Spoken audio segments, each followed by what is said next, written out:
It is 7 o'clock. We're going to call the meeting to order. First is our flag salute. I pledge allegiance to the flag of the United States of America and to the republic for which it stands, one nation, under God, indivisible, with liberty and justice for all. All right, roll call. Miss Wallenbacher? Here. Miss Confitello? She online yet? No. She is on her way. Mr. Hof is absent. Mr. Marks? Here. Mr. Oliverio? Here. Ms. Kalnick is absent. Mr. Wozniak? Here. Mayor Perry is absent. Solicitor Corbel? I'm here. Engineer Keenan is no longer here, but we do have Scott Baker here. Director Tedesco here. Chief Ford is not here, and we do have a quorum. All right. First thing is our consent agenda. So we have the council meeting minutes from April 23rd and also the bill list from May 14th. Looking for a motion to approve, and these were all on the OneDrive, to approve the May 14th, 2026 consent agenda pending bill list approval by the borough president, manager, and treasurer. So moved. Ms. Bollenbacher, Second. Mr. Marks, any questions or discussion? Right, hearing none, all in favor? Aye. Opposed? Motion passes, that's 4. Okay. So public comments on agenda items. At this time, citizens may address the Crafton Borough Council on any item appearing on today's agenda. Only residents and taxpayers of the Borough of Crafton will be permitted to address the council. Comments on non-agenda items will be taken at the end of tonight's meeting. Speakers will be permitted to speak for a maximum of 3 minutes. Groups of people will be required to designate a spokesperson to represent them before the council, who may speak for a maximum of 5 minutes. Council has the option to respond or not at the end of the address. Solicitors are assigned timekeeper. Please state your name and physical address for the record. So we have one sidebox. Okay, Karen.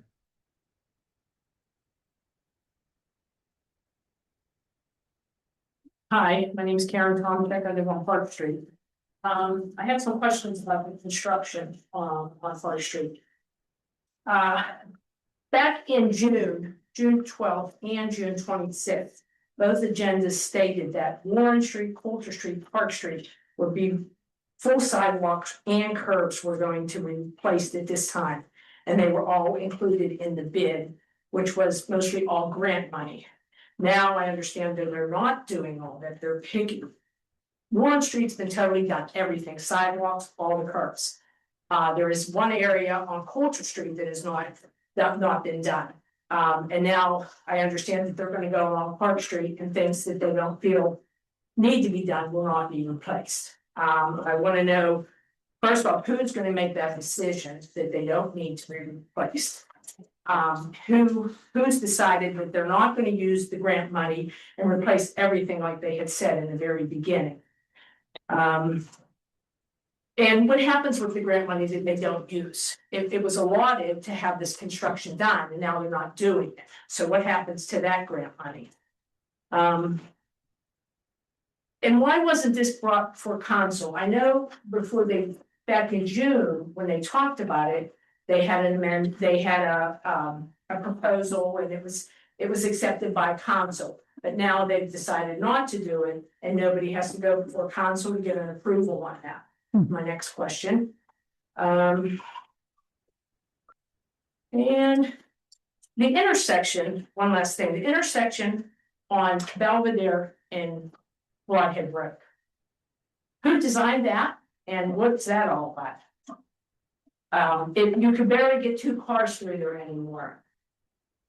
That's it. Thank you very much.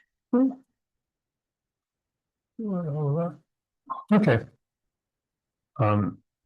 Senior Jim or Scott, do you want to address the? Yeah, I can address the first part, which is the replacement of the sidewalks and curbs. And I can say that when we talked about it initially, we should have been more clear that it was only going to be sidewalk pads that were damaged or in some way need of repair. And that was on us for not communicating that clearly.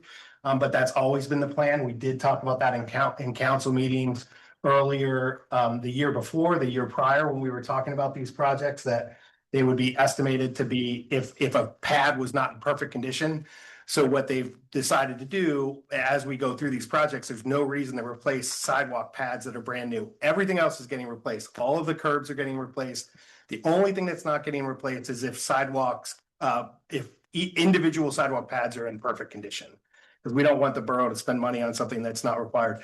Grant money, we do have grant money for most of the project. There's probably going to be a little bit, as at the end, we'll probably not have everything covered 100%. But we don't get the grant money ahead of time. We have to pay for it upfront, and then we get the grant money back. And so really that's the reality of the sidewalk pad. So I apologize if we didn't communicate that correctly or clearly in the beginning. But that's the reality of the project at this point. Karen, which meetings did you say we talked about that?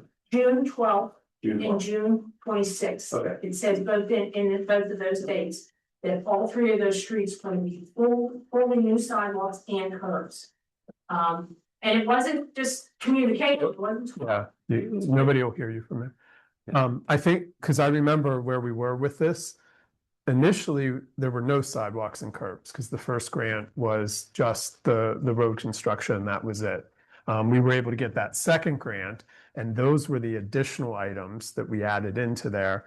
And it wasn't the full because we couldn't afford everything that was on that additional side that we wanted to, because it was a separate grant. Elkasan would only pay for the certain portion where the sewers were going to be. So we were able to get the second grant that was going to cover those. Now, in looking at it, common sense, we're not just going to go and tear up sidewalks that are in good shape. You just don't do that. That doesn't make sense to do that just to spend money.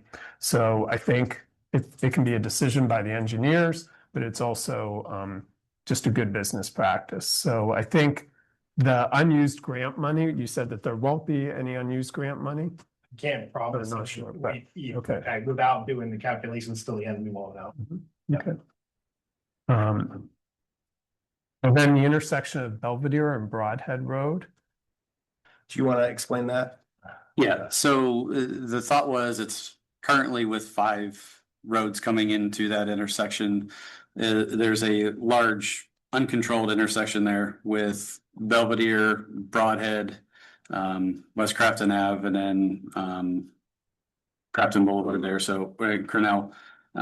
So pulling that curb out, it gives a defined intersection for each of those roads. So for Belvedere and Broadhead, there's still two-way traffic there. And, you know, it also is a safety concern with the long crosswalks that are there.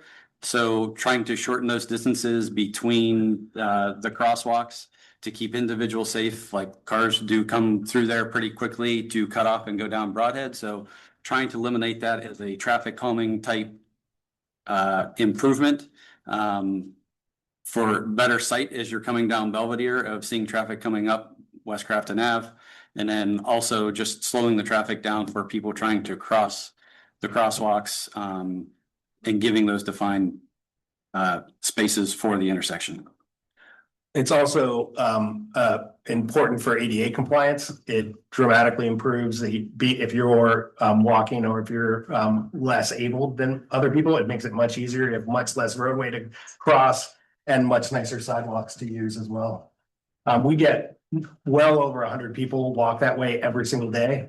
And so it's a very well used walking path in the borough. It's probably much higher than that, but that's on average. So My understanding was that we were not ADA compliant as the crosswalk was. Yeah. And putting it in as it is now makes it ADA compliant. And that was also the reasons that we also did curbs for Warren and all the other streets, was to get them ADA compliant too. And I know that was a big factor for a lot of this project. Okay. Yeah, I know I heard I got similar questions from folks who live on Belvedere who happened to pop by the house and asked about the same thing. And I mean, I wasn't on council, I don't think, when the designs were being reviewed or whatever, but yeah, I mean, I think there was some back and forth about, like, yeah, it's going to slow traffic down. It's going to be a little bit harder to turn if you've been turning there for a decade and that intersection's been as big and unmarked as it was. The hope is that folks slow down and take a little bit more time and be a little bit more aware of the folks who are walking. And I mean, that seemed to land, at least with the one or two folks that I talked over there like a week or two ago. So We hear a lot about cars speeding on every street all the time, and hopefully these types of things will be calming measures in addition to the most important, which is safety and ADA compliance. I have a question going back to the contract for the sidewalks. When we do these contracts, is the scope of work defined? So if we went back to the contract, we could see the scope of work. Do they just determine what pads need done when they come out and do that scope of work? So I'm just trying to say, is there a way that we document what was promised by the contractor and whether or not there's a change? Does that have a change order or not? So I mean, to help define what Karen's asking about, can we look at the scope of work and find out what pads were supposed to be done and not done? Is that part of the contract? We have a scope of work. Do we do that when we do our contracts? We do, but with this, when we typically, haven't we just been removing ones that don't need to be done? Is that how we've been handling it? Certainly, yeah. So I think with part of that was there was a gas line replacement project. So those were right. new sidewalks on Coulter Street. And that was an overlap from when this was bid and completed. So that, that's the reason the gas company paid for those sidewalks. That was so it was defined to fully redo that side of Coulter, but when they came through after the fact to replace their gas line, that's when we said, hey, we're not going to replace those. Doesn't make much sense. They're less than a year old. And then it was just decisions that were made as we went through the project when the replacement, talked with the borough that made sense. There were certain sidewalks that were replaced by homeowners that had a certain touch to them. We didn't feel that it was appropriate and they were in really good shape. So it was just trying to not spend money where it doesn't need to be spent. Right, I agree with you totally. And so do we define those before we go out the contract? I mean, No. No, we did not. No. No. So the contractor doesn't know if he's going to do 100 feet of sidewalk or he's going to. Yeah, and I mean, how does that? How do you work that? The unit price contract, we can add or delete based on what is installed. It's a complete in place installation. So if they don't do 25 square feet, they don't get paid for it. Okay. If they do 25 square feet more, then we pay them for it if we deem it necessary. Okay. So, in the case that maybe there were gas line repairs or somebody went and fixed their sidewalks, like between June and now, because I am looking back through the notes and I know Engineer Keenan gave one update. I think you filled in from the one meeting and it just said we described the base bid and alternatives for park as full sidewalk curb replacement and a price. So, I mean, I imagine it got spec'd out and we wanted to make sure we approved the upper end of this. And of course, if we spend a little bit less, it's not a problem, but are we still aiming then by the end of all of the stuff going on over there for things to be new? Like if something got replaced between June and now, why would we dig that up? But for the stuff that is in like not great shape, we're going to redo the curbs, we're going to redo the sidewalks. Every Yeah. curb is getting done. Okay. The only thing that's not getting done is every single individual pad. Yeah, sure. Yeah. And that's just based on what condition they're currently in. So if they look like they're basically less than 5 years old, they're not getting redone. It's like the pads or curbs on North Emily, the limestone, right? The lines, No, because we're putting the brick back. right. So Right. those are Yeah, not. there's a brick reconstruction, yeah. Mhm. Yeah. And the lines. Okay. Okay. Anybody online, please raise your hand. Okay. Chris. Hi, Chris McCormick, 501 Clearview Avenue. Sorry if this is not appropriate because you were talking about sidewalks. If you want to wait until the end to answer, that's fine too. I guess I just want clarification, or if I'm wrong, I thought that homeowners were responsible for sidewalk replacement, but it sounds like the borough is replacing certain sidewalks that they're not necessarily damaging in the first place. So I wonder if you can provide some clarification or information on why the borough's paying for the sidewalks that I thought were maybe homeowners' responsibilities. Or if it's not supposed to be a homeowner responsibility and the borough is supposed to pay for it, that's great too. I just want clarification on that, please. Thank you. Yeah, and Chris, you are correct. It is the responsibility of homeowners to deal with sidewalks. In this case, because we were able to get additional grant money is why we decided to do this. Especially on some of the streets, the sidewalks were abysmal. And so it was, good to get them replaced and to encourage it. And we're doing it at very little cost to the borough. And that's basically why it was decided unless. There was also ADA compliance. Right. So a lot of the crosswalk streets areas need to be ADA compliant once we made changes to them, and that allowed us to do that. Is that right, Kirsten, too? Yeah, You were yeah, correct. more or less. And I think Jim's answer first was the closest because we are already through the Broadhead project, tearing up the streets and the curbs. And we had enough grant funding to update the sidewalks as well. And there is substantial, upheaval happening right next to them as part of them. We were able to apply the grant money to redoing the sidewalks throughout a good portion of that area, not throughout the entire portion, as we've been discussing. We did have to make some decisions about how far the grant money could stretch and apply the grant funds to covering the entire sewer separation project, and then replacing all of the curbs and replacing some of the most affected sidewalks for as far as we could make our grant money stretch. It didn't seem fair. If we had grant money that we could apply, it didn't seem fair to make those homeowners have to deal with the impacts of all the construction that might have affected their sidewalk. So we did try to include as much sidewalk as we could with the grant money we had. Right. All right. Anybody else online? Hey, Jan wanted to speak. oh, Jan. I didn't sign in. Okay. I've been there for a while. I forgot.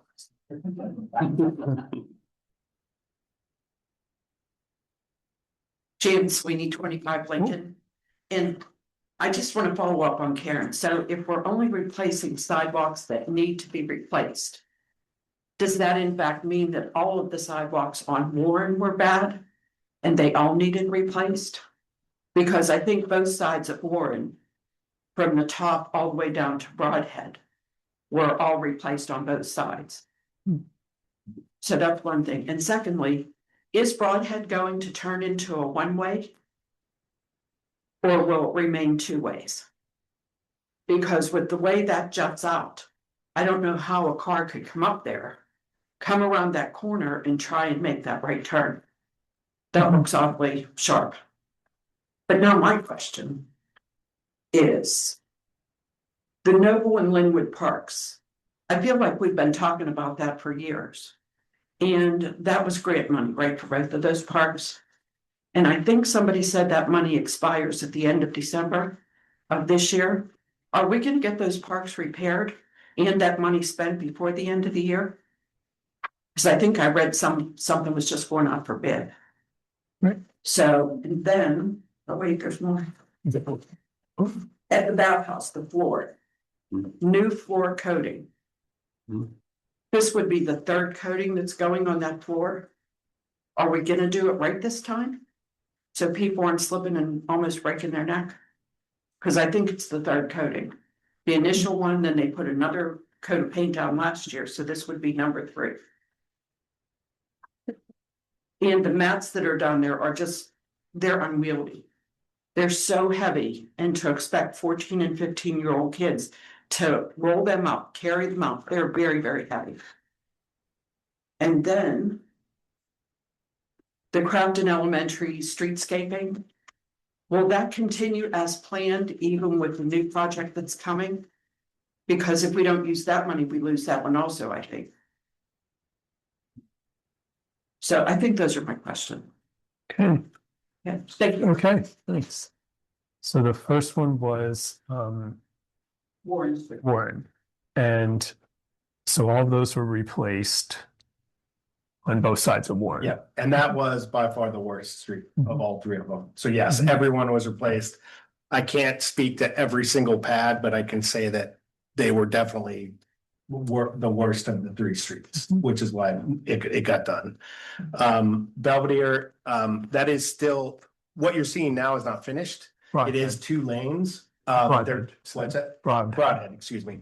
Broadhead will be 2 ways. It's still a 20-foot cart path. And we have drawings that show a aerial fire truck and school buses can easily make that corner. Once the brick is all built in and put back, they're full 20, is it's 11-foot lanes or 20-foot or 10-foot lanes? I think they're 10-foot lanes for that. Yeah. Like we were just matching, what was there. Yeah, so it matches the exact same size as what was there. It just comes out further than what was there. And then even like coming up Broadhead too, if you're coming up Broadhead to make the right-hand turn, that didn't change. Like that inside bend hadn't really changed, so. Yeah. Yeah, the left turn will. This will have to be farther out in traffic. Right, and that's the goal. The goal is that you're further out and you can see traffic better, and it also is designed specifically to cause some friction because you're trying to slow cars down in corners to allow for more pedestrian safety. That is the goal in intersections like that. Otherwise, people come ripping across the top of that hill over 3 crossing ways Pass without each other up and. right, Yeah. without actually going into a lane of traffic. This forces you into normal lanes of traffic. Stopping before you're turning. Yeah. Okay, the Noble and Linwood Parks, which we have discussed for, I think, 5 years, maybe 4, but. Well, Do you want to say what? Or do you want to go through it during your report? I mean, I can cover it now. So, I mean, we're close to going out to bid here with, I would say within the next few weeks, some additional survey to get for ADA compliance for the parking. But the plan is to get it out to bid here in short order, issue a contract and go to construction hopefully by summer and complete, say, this fall. End of fall. Yeah, prior meetings too, we've discussed the layout. We had public comments, 2 separate sessions where people were able to come in. And we added, I know Charlene made some comments about some things, which we added into there, which was great. And now we're at that point where going out to bid and then construction. So definitely a first. Right, yeah, and the end of the year. So we want to make sure we have that. And then the bathhouse. Oh, go ahead. Since we're on that topic. Yep. Yeah, the construction, now that we're at the point that we're at, the construction itself will go relatively quickly. There was a lot of, hard work and double checking and, detailed work that was done to make sure that we got it right. But the construction itself will go relatively quickly. And the infrastructure committee met this week and emphasized for our engineer, this is a priority to move as quickly as possible now. It is definitely a priority to get it done this year. And as far as the grant funding goes to, is 50% grant funded and 50% out of. It's a 50% match. Yes, we pay 50%. We have 50% grant. It does expire this year. The bathhouse floor. Yep. So this is the second floor coating. The first one was done when it was built and it did not stand up. We had them come back in and do a little bit of a repair of that about a month in. So they didn't do the whole floor. They only did a small portion of it. And that didn't work either. We used the mats for the last 2 years. This is a completely new floor. They have stripped up everything that was there and completely relayed a proper pool house full floor. So it looks great. It's really well done. There will be no mats moving forward. The mats are gone. This has the friction. And we will be trying to get our funds back from the original installer. So, thank you. Yep. Then the Crafton Elementary Street scaping continues. I think that's the 120 or the 25. I'm assuming in 120. I don't know, I'll start, Jim, you can follow up. We do have funding to do some improvements along that streetscape. Those don't in any way interfere with the funding that we recently received from Congressman Delicio. They don't in any way interfere. It's kind of a outstanding funds from several years ago that we are trying to apply in the ways that the grant will allow us to before we lose those funds. So it's very limited for the older funds. We're very limited in how we can use them. We can use them for only things that were in the initial plans a number of years ago. Some additional lighting, some additional landscaping and some trees, an EV charger, which we have been in discussions with the school about where to place that. But those plans don't interfere with the new grant that we got. And we have also discussed that the only thing that could potentially be a discussion is where that EV charger goes. And we have been very clear that the new funds for that larger effort to improve the safety and improve the frontage for the school and a bus lane pull off for the school, that has to be worked out. We're not going to put an EV charger anywhere if it's going to interfere with that. But the plans as they are, they don't interfere together. They'll just layer on top of each other. And those funds, that earlier project, those are older funds. If we don't use them, we lose them, and that's okay. But we're trying to use them. Might as well try to use them in whatever way they'll allow us to use them. So we're trying to do that. And we do get an extension on Yeah. that, so. It expire in June. Yeah, and we do have another year on that, so we have time to use that funding. And we are, part of it is we have to meet with the city to finalize that, because both of those projects, the streetscaping, the initial grant for 120 and the new grant for 1.4 million, both have portions in the city's side of Crafton Boulevard, so. All right. Okay, we got it right here and online. So the first is our president's report. And again, we've talked about several construction projects. I've said several times, it'll just get worse before it gets better. And we're in that right now. So lots of different construction projects going on, just asking for patience on road closures, on detours and everything else. Crafton Community Farm update, Andrea Marquis. And Mike, you want to hold the photo?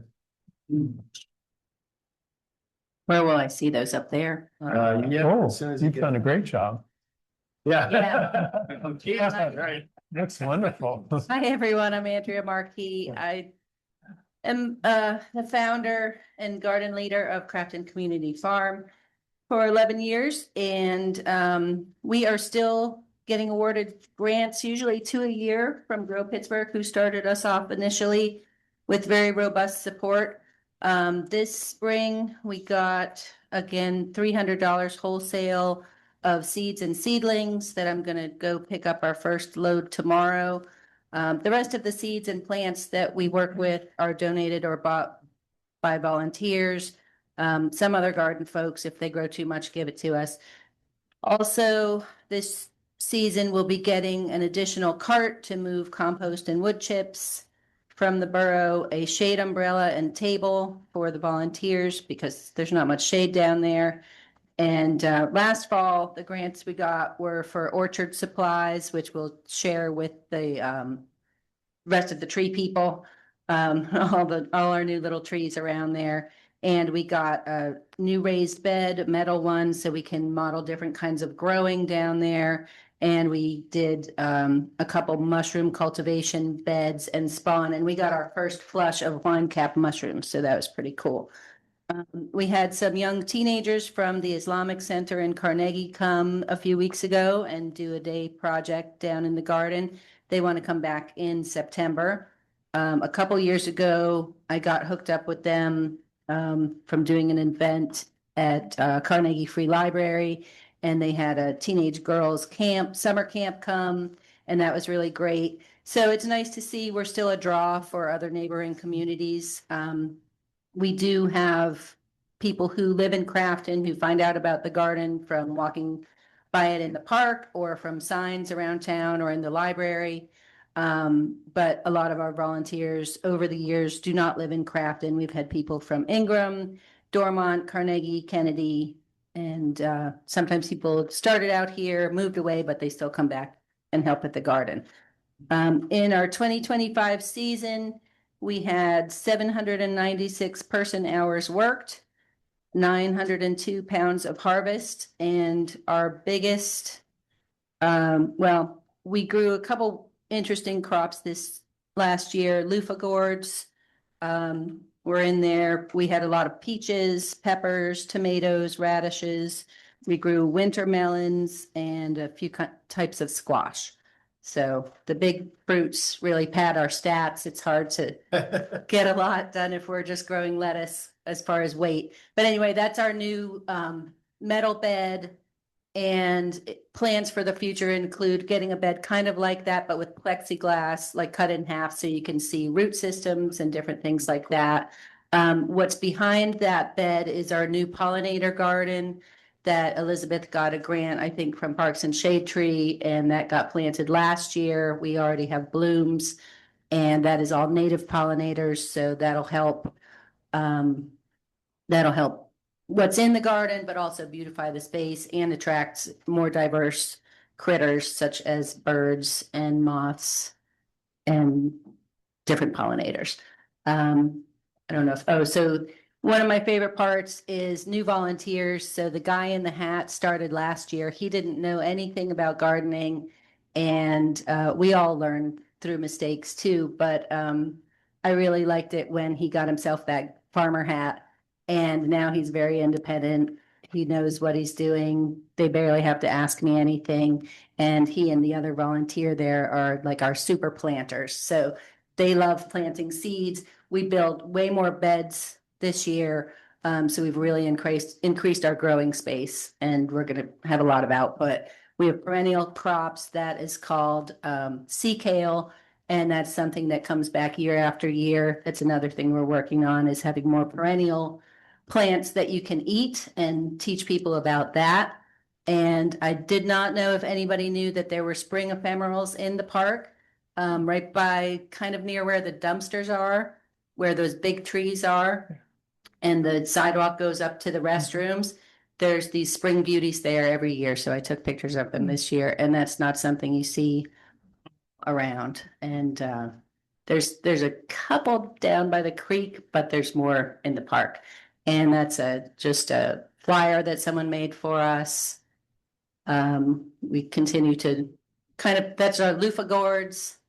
So you can wash your dishes and wash yourself with those. They grow like a squash, but if you dry it out, then it turns into loofah. A lot of people thought those sponges were from the ocean. They are not. They're from a plant. And those are little beans from a crop called American groundnut, which is another perennial. It's native to North America. And it has tubers underground that you can eat, but it also has edible flowers. And this is the first year we got beans from it. So that's that. If anyone has any, beautiful carrots. Those are really, they're really gorgeous. And there's the mushroom bed, but now there are mushrooms in it. So if you guys have any questions, let me know. Thank you very much. Cisterns.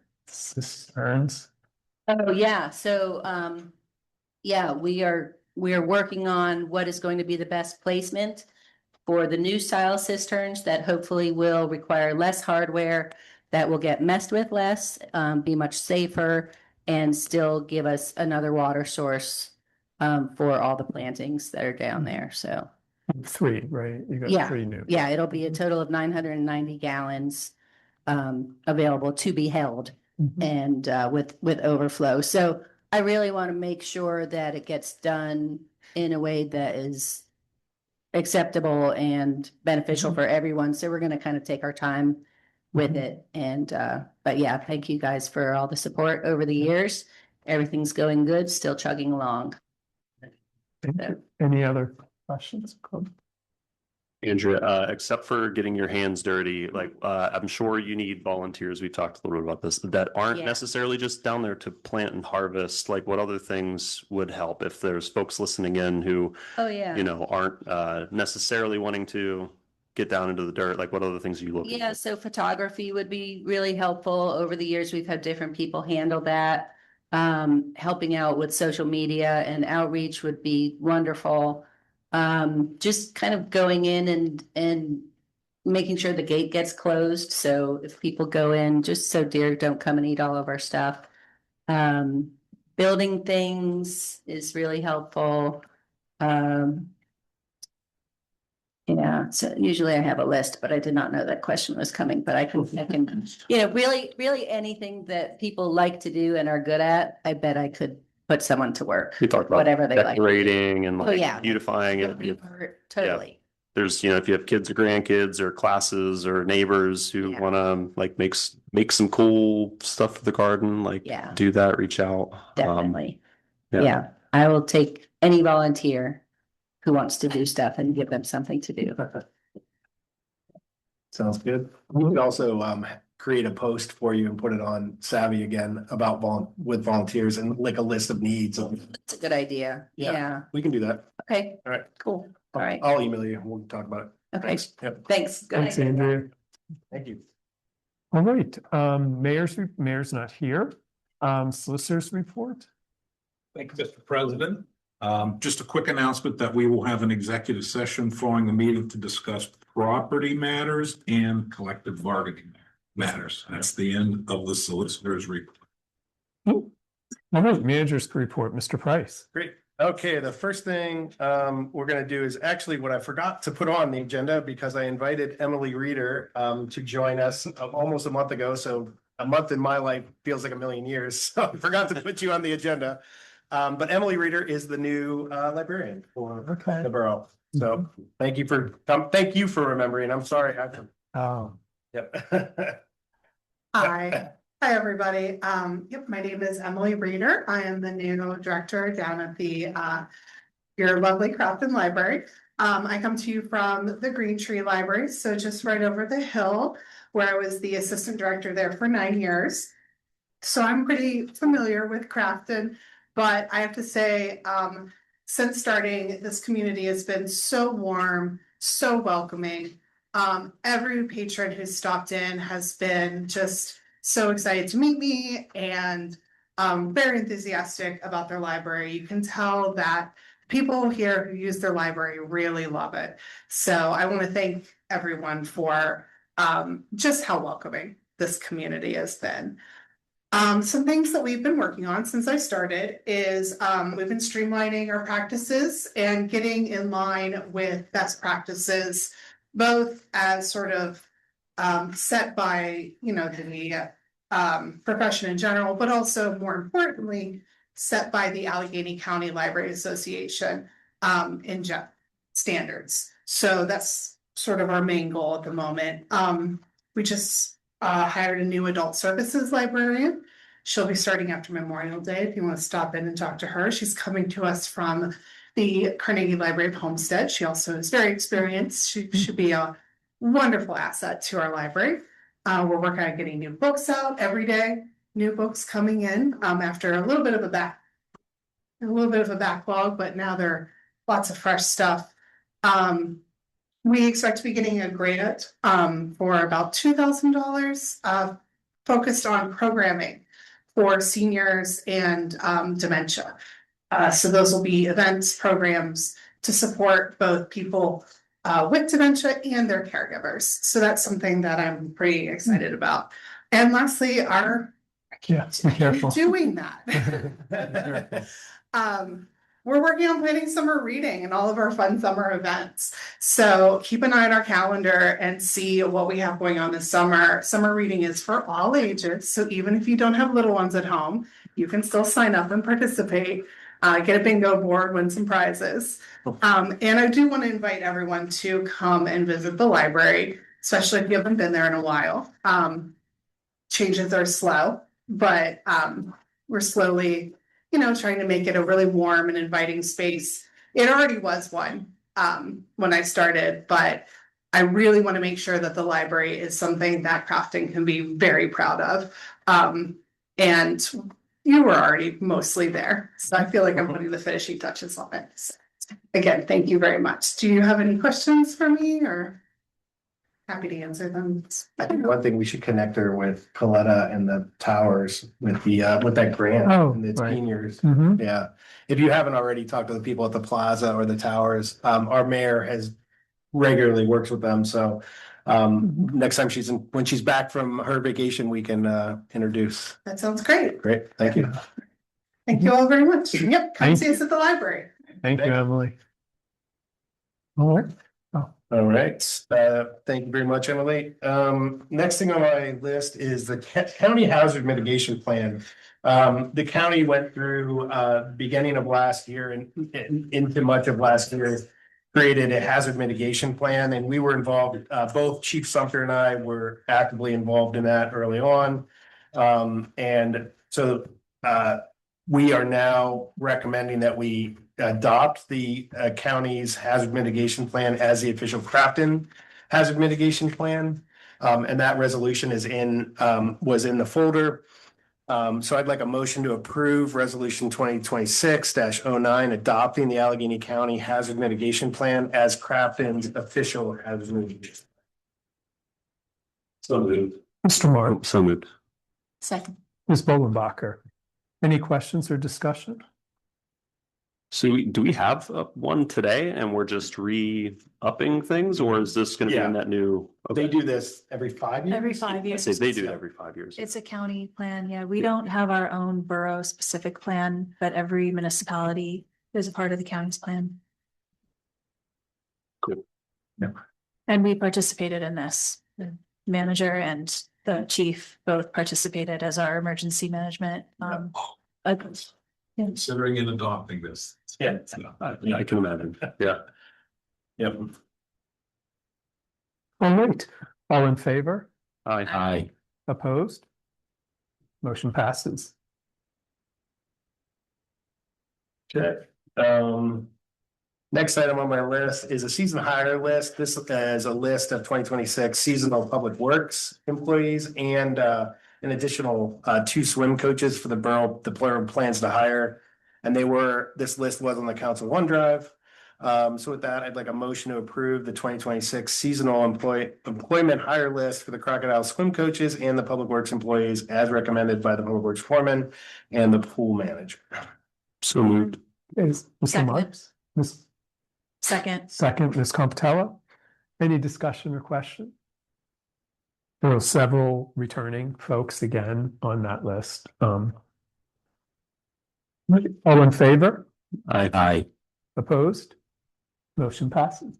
Actually, quick, are we fully staffed now or are there Yeah. still open positions? No, now we're fully staffed. Yep. I mean, you always lose a few people in the first couple Sure. weeks, but for the most part, I don't think we'll have additional needs. I will jump to the last thing on my list real quick, and that is we need to talk about the stipend, the current stipend for the swim coach. We were asked to increase that by the manager, and when Chris and I looked at it and then also figured out what hours they worked, it definitely needs to be increased. In fact, I think even with the help of the Crocodile, we might be just at minimum wage. And you really, for coaches, you should be paying more than that. So, for example, we pay, I think, $1,000 a summer, and Green Tree pays $4,000. So to give you an idea, so we don't necessarily need to go to 4,000. They have longer hours too, so it's a little different. But I will recommend for the next meeting, we'll have a new fee schedule for that, or a new wage schedule for that. So I'm going to bring that to the next meeting. I just wanted to update, make sure that is noted. And then the next thing on my list for 30 Elmwood, still waiting on some of the final approval stuff for demolition of 30 Elmwood, but it should be getting done very, very soon. So wish I had a better update than that, but that's what I said. And with that concludes my report. Right, engineers report. Oh, do we want to say, because you mentioned it slightly, about Larry? Oh, yeah, Larry is no longer with the borough. He was recruited by another firm, by Manick Smith. And so now at the meetings Scott Baker will be joining us, usually in the second meetings. But since this is the first meeting, we'll have him here. So he'll be at the next meeting, and then he'll be at the second meeting every month moving forward. Unless Mike comes, but most of the times it'll be you. Somebody from Gateway will be here. Someone from you, yeah. So with that, Scott? Yes. Okay, thank you. Just update Broadhead Sewer Separation Project, which we've already discussed. They have begun the concrete work on Park Street. Trench work has moved on to Cornell. They're now at the intersection with Linwood and Cornell, and have installed storm sewer up to Belvedere. Paving, you will see within the next week, actually starting tomorrow, The trail will be paved tomorrow along with half of Warden Street. And then next week, they will pave the other half of Warren and also begin the milling and overlaying on Crafton Boulevard. And also Coulter. Crafton Boulevard will have a full road closure during the work hours so they can actually get this work done safely. They will still be maneuvering the tenants of the apartment building, being able to get in and out of the apartments while they're doing this work, as when we did with the storm sewer. So no issues there. So for the residents, when you're doing the mill and pave and you're paving it, there's no cars that can go on the road at that time, I'm assuming. Not during work hours, but after, like, you can drive over after it's milled, you can drive on that. When they do put the wearing course down, the full road closure will help them put the asphalt down, let it cool off before we Right. get cars on it to tear it up. So it gives them some time with that road closure to be able to open it up and get cars on it after it's cooled down enough. So can we get the hours and the dates to be able to Yeah, send we us? already put that out Okay, there, yeah. because that's, Yes. especially for the homeowners, Yep. but also everybody else that has to drive around that area. Yeah, And and that's the only time that a full road is being closed during this process is Crafton Boulevard on Monday and Tuesday, right? And the other ones are all half or lane closures. Lane, just, Right. so Warren would be half, so So- people, So Warren will be half, so we're gonna have to, with no parking signs, they have Right. put the no parking signs up. okay, For that, they will pave half of that tomorrow.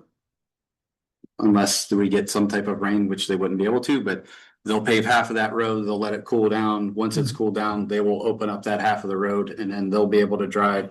One half will be finished, the other half not, but then they'll finish the other half next week. but there's no parking for anybody on that street. Just during the work hours, so from the 7 to 5. Okay. Which is what we've been doing all Yeah. the whole time. So we're just continuing with projects, meeting with them weekly, updates, and then getting that information over to Jim to get out to the residents here. And Scott, one of the things, can you mention your presence or the engineer's presence on site all the time? Or the Yeah, we numbers and we have multiple folks out daily on the site, doing our best to coordinate the work and making sure that the traffic control plans are implemented. We do make some suggestions for them to update that as they're moving along. So we do have presence out there, make sure we are installing per the contract documents and following what we have out, the more we put out the bid. Do you consider that person like title wise inspector or what do you call him? Yeah, that and site observation. So we're just making sure that things are getting put in the way they're spec'd out. So proper compaction, putting the right material down. So we're Right. checking slips and stuff. Yeah, so if someone came to the site, they'd ask for the gateway inspector or I just was The wondering. gateway representative. Okay, And like I said, that they have, anywhere from 4 to 5 crews out here at a time. So we have them bouncing between the two to make sure that everything's being covered.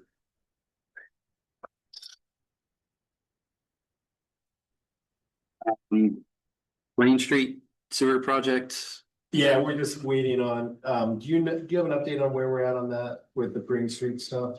Well, I think I actually got an email from Anna today. You do. Yeah, Yeah, And I we can just need follow to up. get a signed copy of the city resolution. That's right. That's right. Good to go. Yep.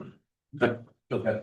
C20 sewer separation, received email from the contractor that, they have completed most, if not all, their punch list items. We just have one final walkthrough to make sure that those were taken care of. Once we do that, we'll be able to start the contract closeout procedure, maintenance bond. DPW building, contractors looking to be completed, looking like by tomorrow. Final inspection for electrical. We have scheduled the punch walk for next Tuesday afternoon, to do our final walkthrough on that project.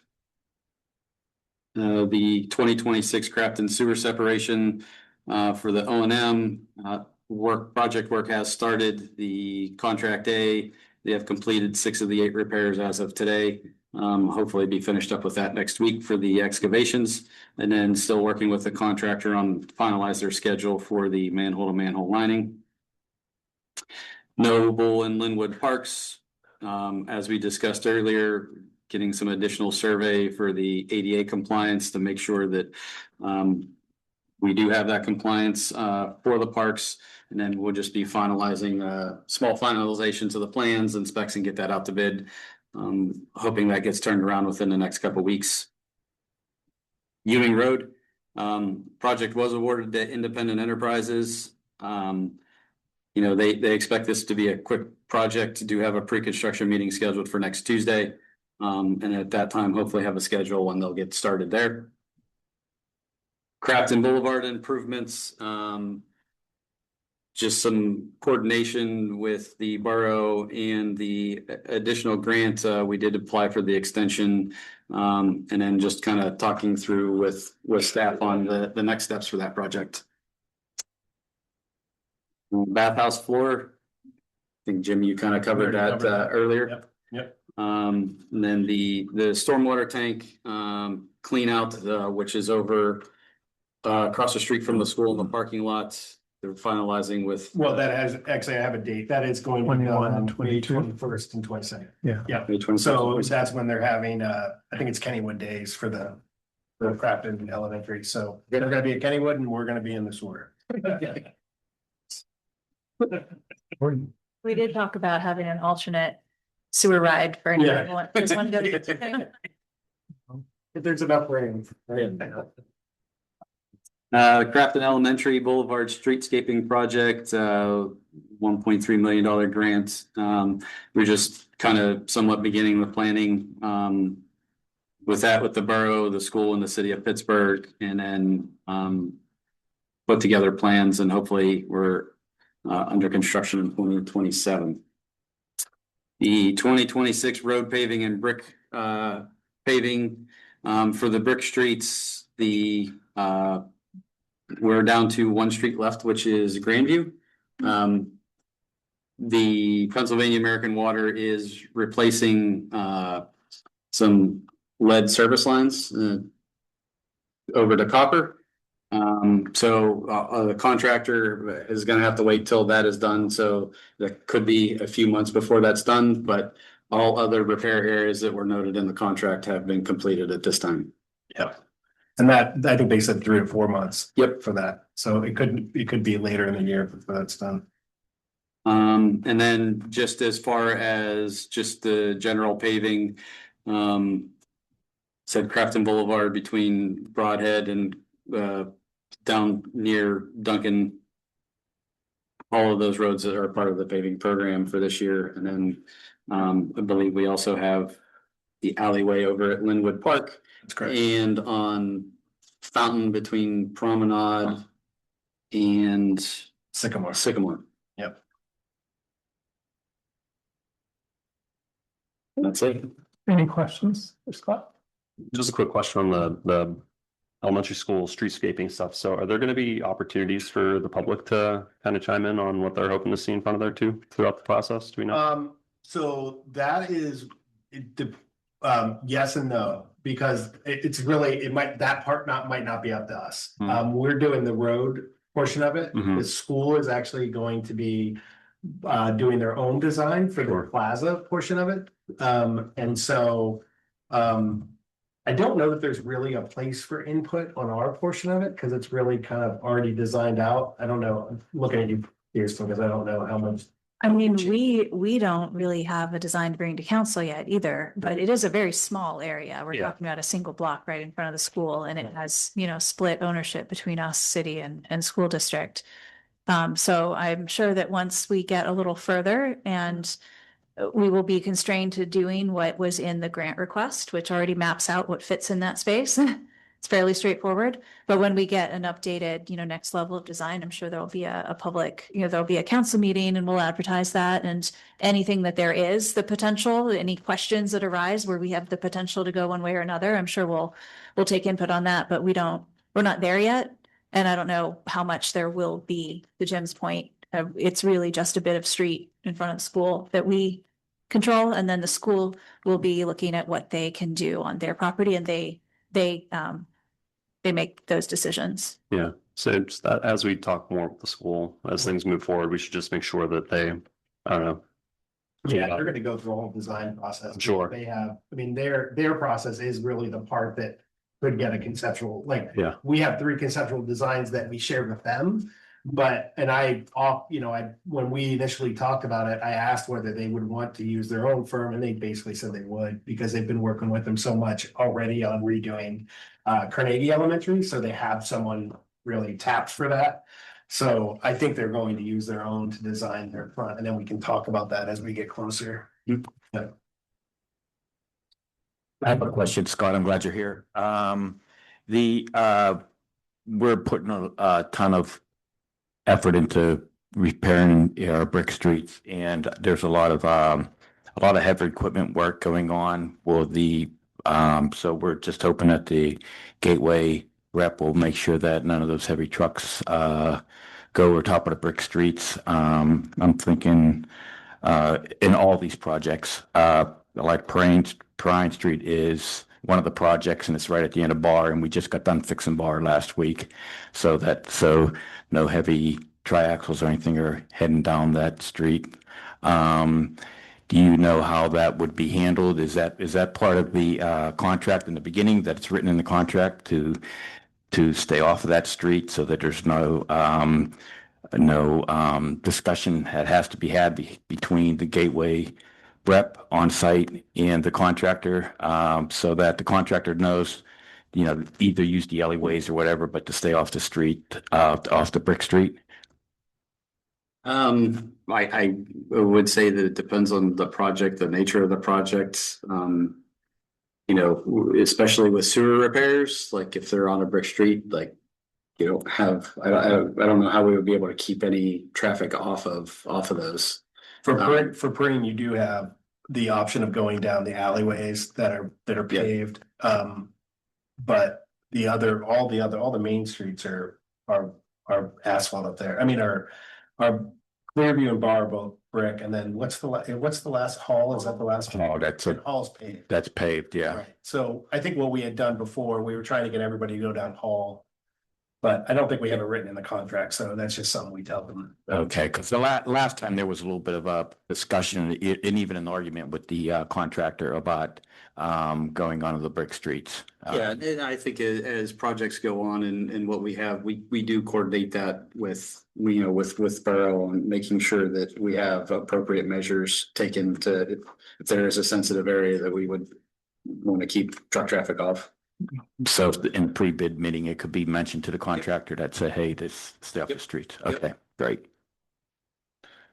I mean, I could imagine too, if there was documented damage to part of the street due to like some of this work, we could probably go and talk to whoever the contractor was that like didn't, that did the damage, right? If we needed to.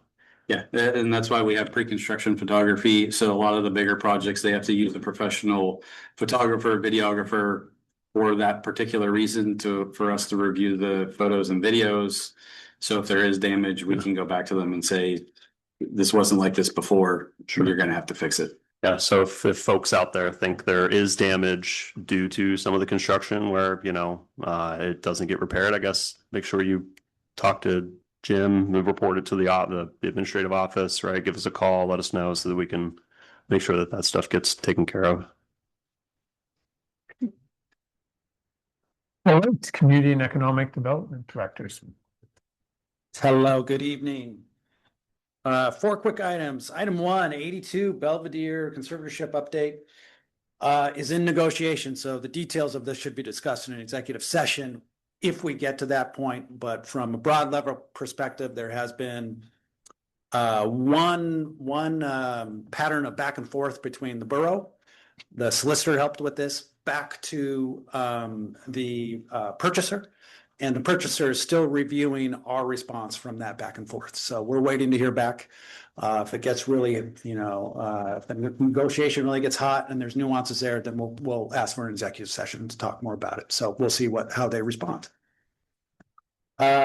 Number B, item B, let me share the screen because we do have a Tricog land bank update. Did I share it? No, I do. I should back it up. Here we go. Thank you. There we go. So as a reminder, these are the 5 properties that we submitted to TriCog. After their initial diligence and review, staff is going to recommend to the TriCog board that they pursue all 5 properties further. So all 5 of them made it through the initial staff diligence. If the board approves all 5, then that's when we'll get a 60-day notice that will allow us to object or not object to their continued process. So I don't recall, Jim, maybe you know when the TriCog next board meeting Right now. Is it tonight? Yep. Okay, there you have it. So we'll find out pretty quick here what the board decides. So that is the update on that. I'm gonna stop sharing. Item C, courtesy of President Oliverio's leadership with the Tree Commission. We are now a proud Birdtown community. And courtesy of his efforts, he has secured for us a $1,000 grant from Birdtown for us to spend on Birdtown initiatives. And the Tree Commission, along with President Oliverio and myself, met on Tuesday evening and discussed in detail how to spend it. In a nutshell, we're going to partner with the library. We're going to build essentially birding backpacks that can be checked out. They'll have binoculars and field guides and journals and fun things in them. And you can check them out and go wander the town, probably down the trails is a good place to start. And discover what you find, the nature of Crafton and beyond. In addition to that, there will be some money left over, books and bird things, books for the library and games. And that, spends $1,000 pretty quick. So quick update on that. Yeah. And then item D, Crafton Towers. As you might recall, there was they won a big grant award from HUD a couple years back now. And they are gearing up to start construction courtesy of that grant award and some other funding they have within a $30 million capital stack for Crafton Towers. And as a reminder for those who may not know, that's the tower down by the shopping center. They're aiming to start in January. I think I said August to you yesterday, John, but check my notes. It's January. And it's a really significant project. So I wanted to update everybody on that. They are working through their permitting process with our people at CodeSys. They have not formally submitted yet, but they've had pre-meetings with CodeSys. So they're doing everything really well, exactly how I would do it. And so it should be pretty clean process. Everybody's acting quite professionally, and like I said, it's a lot of money. So they're going through a good process. So probably more to come on that in the coming weeks and months. And that concludes my report. Thank you. Real quick, while we're talking about birding and stuff, I want to make sure if folks don't know, there's an app out there called Merlin that's run by the Cornell. Yeah, it's wonderful. If you haven't checked it out, it's free. It'll help you identify any of the birds in the neighborhood just with your microphone on your smartphone. And then it'll also help feed some of that data back to Cornell with all the great bird research and stuff they're doing, migratory research, whatever. So check it out. There'll be a lot more on the Birdtown things because we want to move from green to bronze and then to silver, then to gold. Then you get these certifications. So, and it also, you can apply to have your yard certified as a bird yard. And that also helps with us moving through that process. Yeah. And we'll have signs hopefully getting up soon for the Tree City. Oh yeah, for the yard, but also for Tree City and Birdtown, we have signs that will be going up soon too. All right. Standing committee reports, Finance Administration Sustainability, Mr. Marks. The Finance Administration Sustainability Committee has not met this month. We meet Monday to kind of talk through outstanding business. The only update is that we're still in the process of negotiating the collective bargaining agreement with the Public Works Union. And we're hoping that we'll have something more substantial for next council meeting. It's looking pretty good. All right. And that's it. Thank you, Mr. Marks. Infrastructure and Land Use, Ms. Comptello. Okay, Infrastructure and Land Use Committee did meet this week. not also you guys didn't. We did meet this week. Most of what we discussed was already pretty well covered by the engineer in the engineer's report. We do have a lot going on. Couple of things on the agenda for me are just minor checkpoints. The DCNR pool area improvement grant. We did get funding to do some improvements in and around the pool area. Some of those are actually going to come very shortly during this pool season. That's some updates to the concession stand, concession area, but the big ones are going to be end of season slide removal and replacement. We'll get a new slide and we'll do some other updates around the pool area. That will not impact our pool season. We'll have our full season will be open as usual, and we'll be doing some of those replacements after the season ends, get them all in place in time for next year's season to open, and we'll have a brand new slide. That's something that's been talked about for a little while. They need to be replaced from time to time, and that's being done in discussion with the pool manager as well with their input. And then the DCED $325,000 grant. Also, we've been talking about this one for well over a year now, pedestrian and business district improvements in our downtown around our Borough building, and our some of the streets right around here.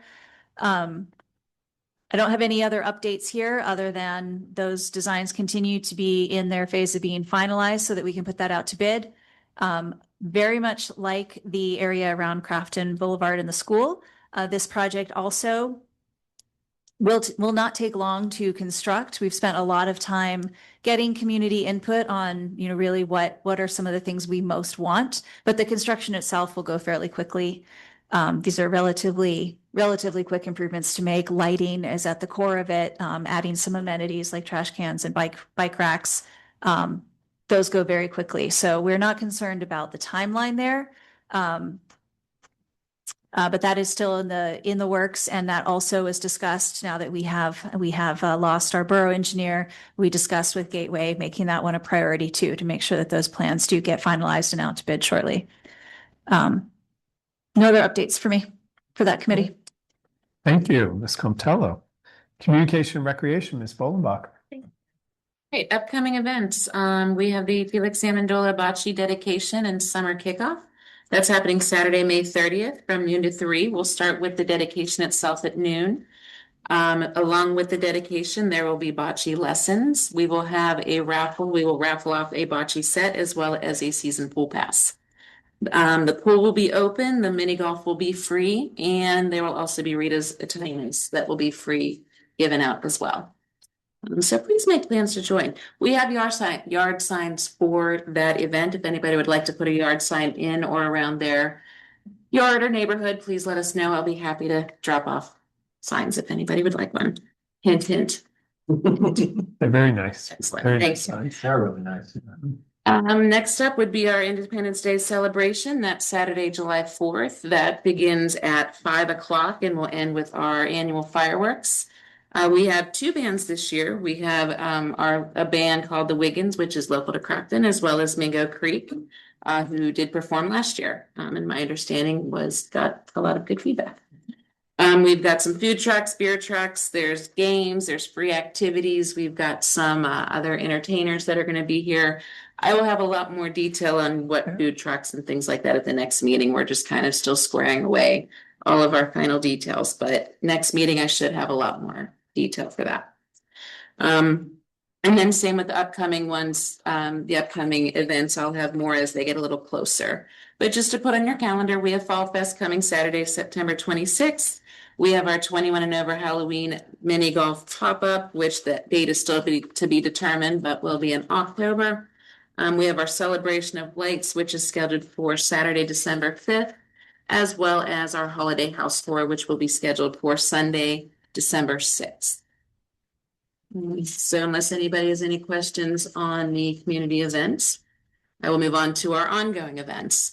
Mini golf, again, will be back this year on Fridays and Saturdays, June through August, and a couple of dates in October. Those, again, that'll be Friday and Saturday, 7 p.m. to 9 p.m. It'll be $2 a round. But again, just as a reminder, that will be open for our summer kickoff on the 30th of May, and it will be free all day on that day. Yoga in the Park makes a return this year as well, Saturday mornings at 10 a.m. That will actually start also on the summer kickoff. So May 30th will be the first day for yoga. It'll be 10 o'clock in the park every Saturday through September, with the exception of the 4th of July. There'll be too much going on. We're just going to give it a break for that day. As always, volunteers, please, we need volunteers. Even if you're planning on coming to the 4th, if you're coming to Fall Fest, just give us an hour of your time. That's all we're asking. It doesn't even have to be during the fest. You can help set up, you can help break down, you can help do something beforehand. We need volunteers. This group works really, really hard. I know everybody likes the event, so I would like to see appreciation by helping. That would be great. If you would like to potentially volunteer, all you have to do is email us on the Crafton Borough website. We'll let you know what days and times you can pick and choose when you wish to help. Any help at all will be appreciated. Like Andrea said, if you're willing, we can find something for you to do. You don't have to get dirty. You don't have to get sweaty. We can find something for you to do. Unless there's any questions on those. Then next up is the newsletter. The newsletter will be going out on June 1st. So expect to see it in your mailbox that following week.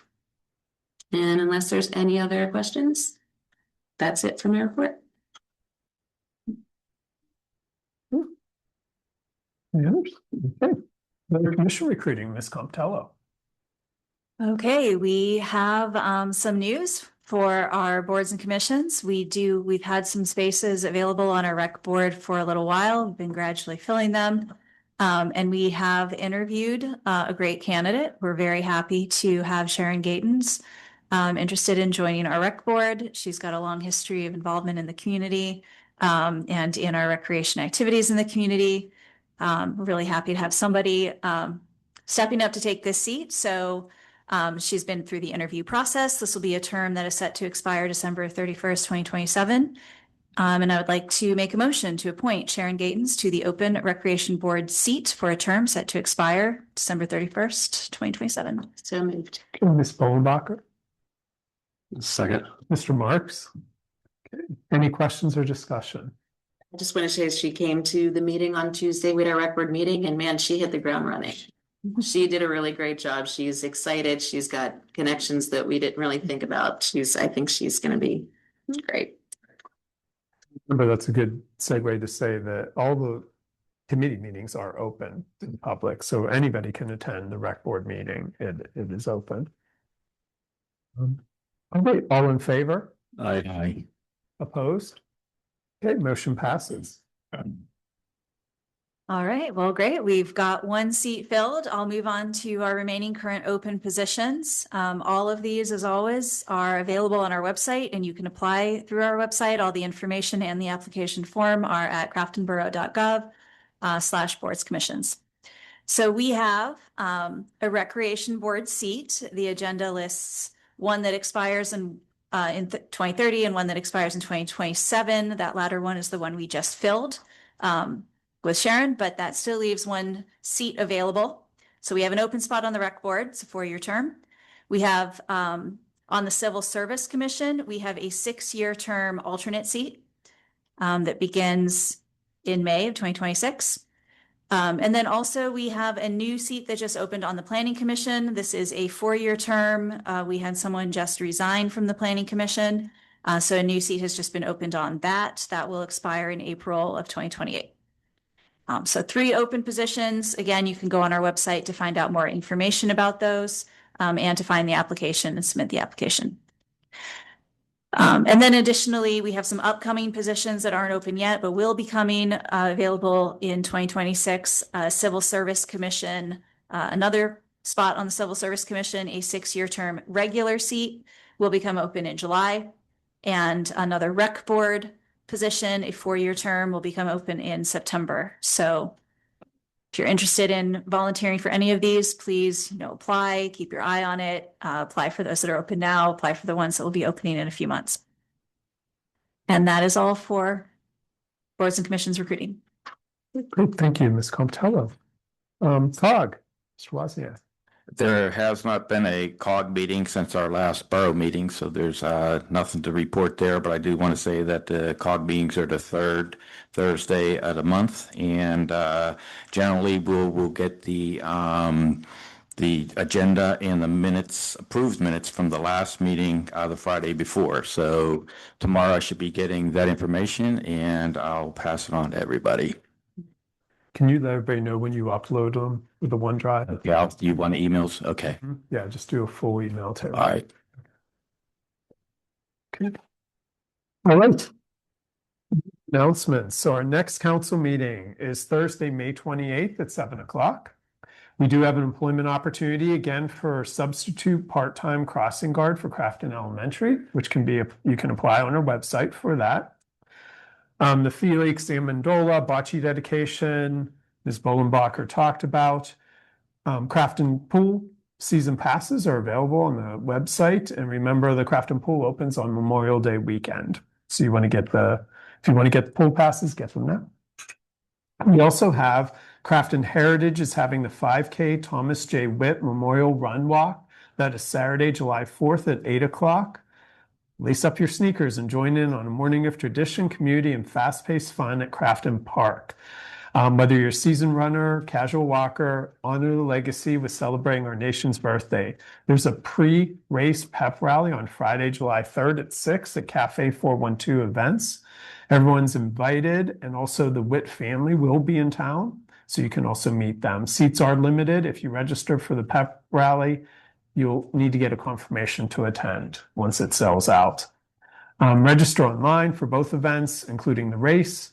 Early registration is recommended. And then we also have Election Day on this Tuesday coming up. The polls will be open 7 a.m. to 8 p.m. Make sure to confirm your polling district and ward. All right, public comments. At this time, citizens may address the Crafton Borough Council on any issue. Only residents and taxpayers of the Borough of Crafton will be permitted to address the council. Speakers will be permitted to speak for a maximum of 3 minutes. Groups of people will be required to designate a spokesperson to represent them before the council, who may speak for a maximum of 5 minutes. Council has the option to respond or not at the end of the address, and the solicitor is our assigned timekeeper. Please state your name and physical address for the record. So anybody here, you would just raise your hand if you'd like to speak. Ben? Ben Belmont at 270 West Steuben Street. Lead pipes were mentioned tonight. After those repairs are made, will Crafton still have any lead pipes in the borough? Secondly, if so, do you know where they are and when, if they will be replaced? Thank you. Okay. We don't know. That would be PA American Water, where it's a private company. So I know they've done a fairly extensive amount of replacement here in the borough, but I don't know what they have and have not done. I would imagine they probably have something on their website that talks about what areas have been done. Most companies do. Have you looked at, I don't know. Yeah. I have not looked, but we can look, Ben, and I can email you. They sent out a flyer to residents, at least I got it. Yeah. That made you check yours, and then you go on the website and you designate what it is. They told you where to look for it, and then you went and designated. Then the map continued to grow. I don't know if anybody else got those. And then what's in your house? No. Yeah. They don't know all of them, so they want the residents to look at it. But the map is public. I was gonna say, I'm looking now, like if you look on their website, they have their lead service line replacement program, and it says that, there could be, lack of records and stuff, so they may not know, and they're encouraging folks to like self-identify and then report it if it's unknown. But you can check out their map. And I guess then you can reach out to them too. They have a program partner called CDM Smith that, apparently has been going canvassing door to door, offering to like inspect and check out service lines. So you can always give them a buzz. They have their like website and their phone number and stuff. They have a hotline set up, so you can give them a call and get something scheduled if you're worried about that. Okay. All right, Linda.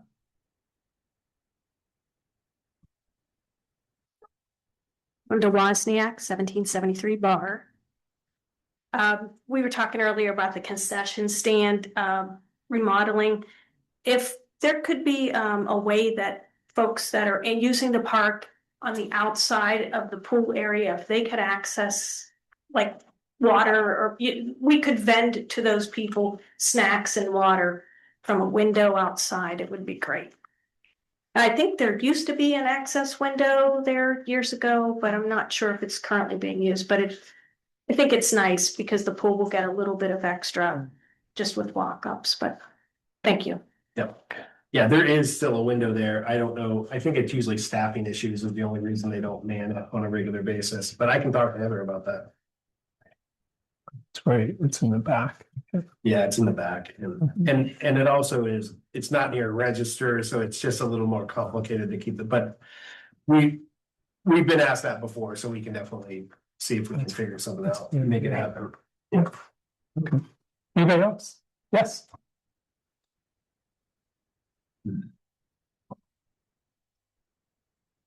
Hi, Kelly Burgess, 29 Park Street.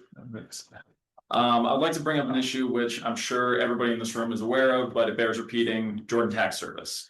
And my complaint is not about the service itself, it's about the contract that we currently have with Valley Waste.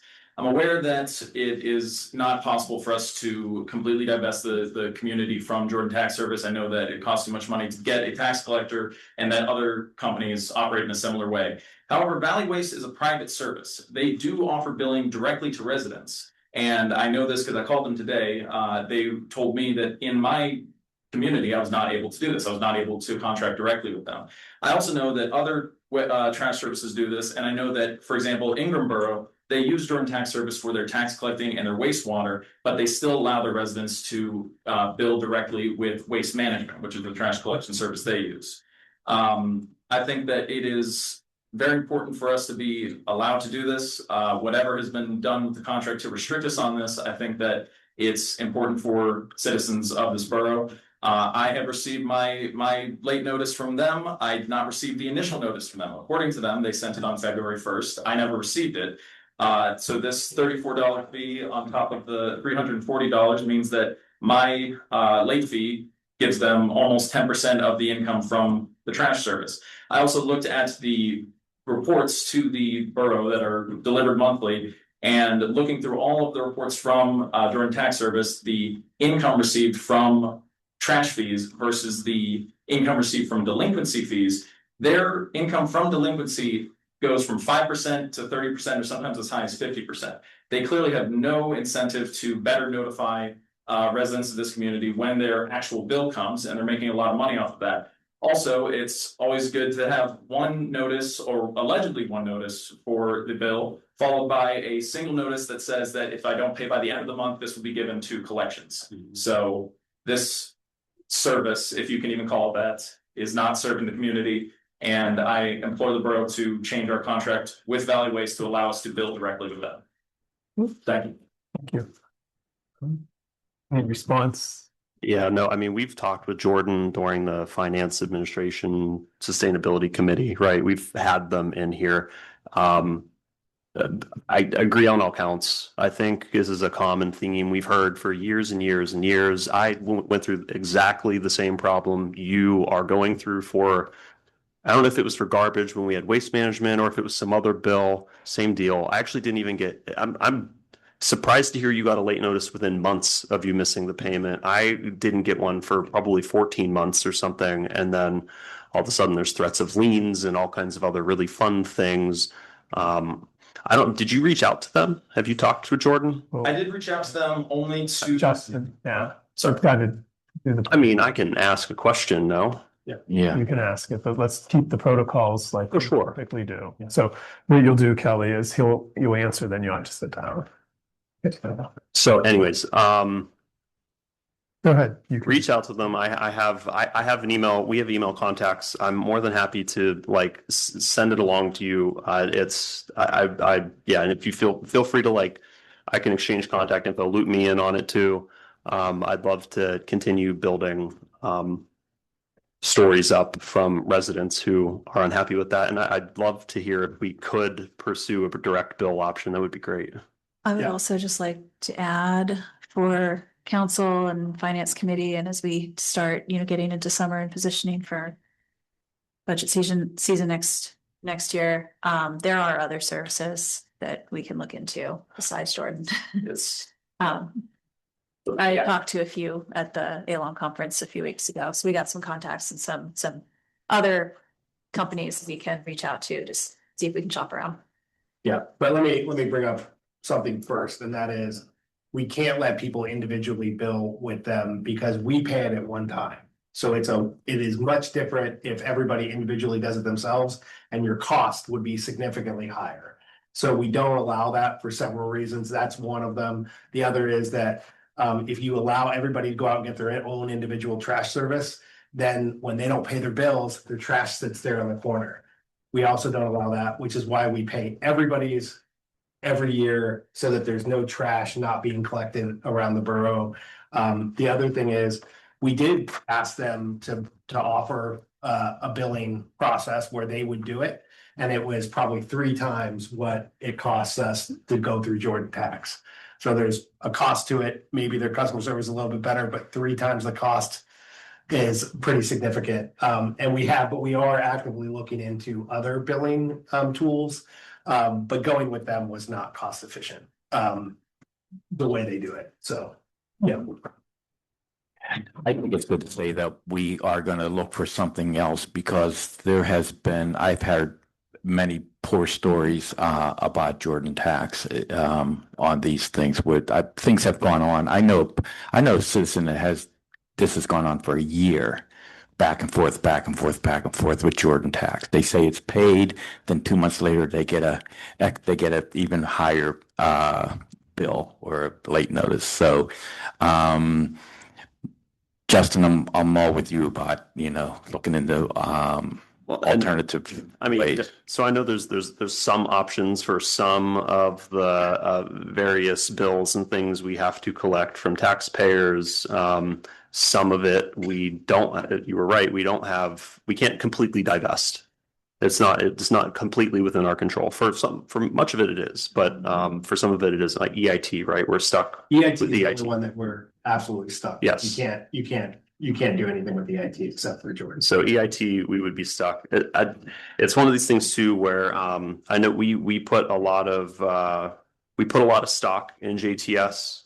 One of the few silver linings that I've found here is that consolidating in with one vendor, tax collector, whatever like this, gives us one person to go yell at as a governing body. It gives taxpayers one phone number, website, etc. to like deal with. Imagine theoretically if we picked another vendor for 1 or 2 of our collections and then they were just as bad, and now you have twice as many terrible conversations to have when something's late. Yeah, I think there's some options that we've been weighing and talking about on our side. Your pain is not lost on anybody sitting up here, because I think we all of us pay Jordan just like everybody else. So is there a reason why we have to do EIT through them? Yeah, because we don't select it ourselves. We're part of a taxing body of Southwest or Southern Allegheny County. So we're looped in with about, I think it's like 80 other taxing entities. They're between municipalities and school districts. There's some 80, and we have a vote, but we're a very minimal vote compared to everybody else. It's frankly a really poorly set up system. It is based on the amount of money you have, the budget size, and your population. So you have like 5 school districts and 5 municipalities that control the whole thing. Because you get Mount Nebo, Upper Sinclair, Peters, all these large municipalities. Once they come in the room, they basically control the vote. And guess where Jordan Tax Service is located in Bethel Park. Until this year, they had them every year, so we don't have a choice. We've tried to change that, but we don't have much of a vote, so it's not easy. It was an RFP last year for it, so there were 2 competing, maybe a couple more for the EIT, and they renewed. They had a subcommittee go and do the research, look at the RFPs, then the presentation recommendation was Jordan again for the renewal for the EIT.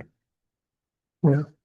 So as part of the FATS meeting, we did have the president of, or the owner of Jordan Tax come in.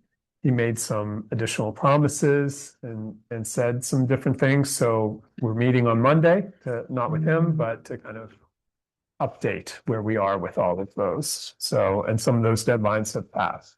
Yeah, so for Kelly and anybody else who happens to be listening in, I think I read this out at a different meeting. It's if you ever want to email Jordan Tax's customer service folks, it's CUSTSVC@jordantax.com, and that should loop in the folks that would be there to help. But like I said, happy to hear more and how that goes, because we'll inevitably have them back in chambers or in the meeting room with us, and we would love to have some more stories to take to them about how things could improve. Yeah, and one additional note, please, if you ever have issues with them, contact us.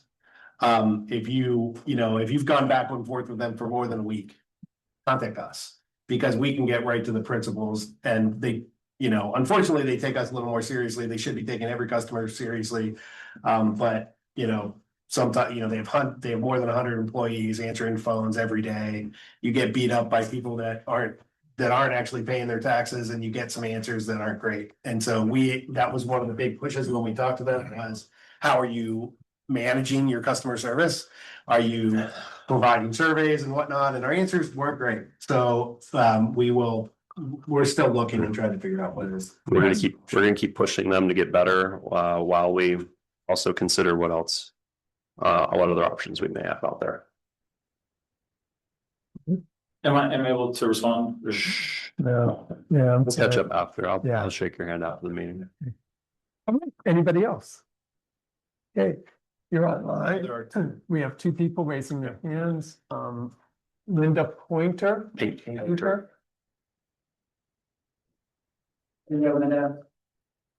Linda Painter, McMunn Avenue. I have a question. We have a fire hydrant on the corner of Walnut and McMunn that has been out of service for 3 weeks to a month. There's a yellow bag on it, and I wanted to know when this is going to be fixed. I mean, this is a pretty big safety issue. Is that it? Yes. Okay, thank you, Linda. I'll have to look into it. I wasn't aware of it. And that's something that the water company manages. They have been, all those water main breaks that happened a few weeks ago. I think it's probably a month now.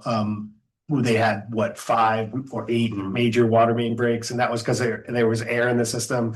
I do know they have been periodically letting out water around the borough to get that air out of the system. So I'm not exactly sure where they're at right now. And my guess is that's a part of that, but I will have to double check and get back with you. I don't know the answer. All right. And then we have Chris McCormick. Chris. Hi, Chris McCormick, 501 Clearview Avenue.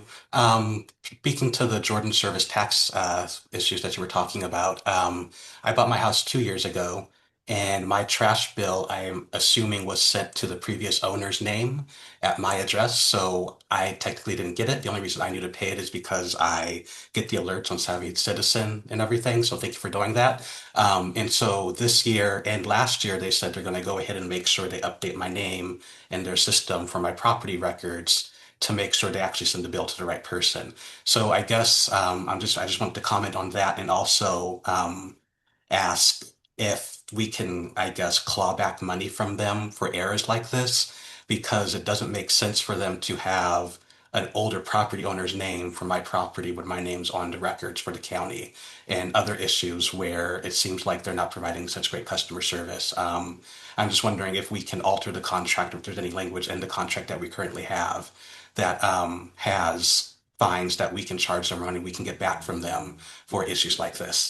That's it. Thank you. Thanks, Chris. for the bigger question, we'll have to look into the contract language, but, for day to day, if you did have an issue where you feel like you were wrongly charged, please contact us. A lot of times we can have those fines wiped out, if we can get proof that they were, incorrect, that you were incorrectly charged for something because of a previous owner or whatnot. I think he was saying the clawback for the heirs, meaning it was sent to the prior owner, so it was their fault for sending it to the Right, that's wrong what I'm place. saying. So that means Versus he was, not that means he about. was wrongly charged.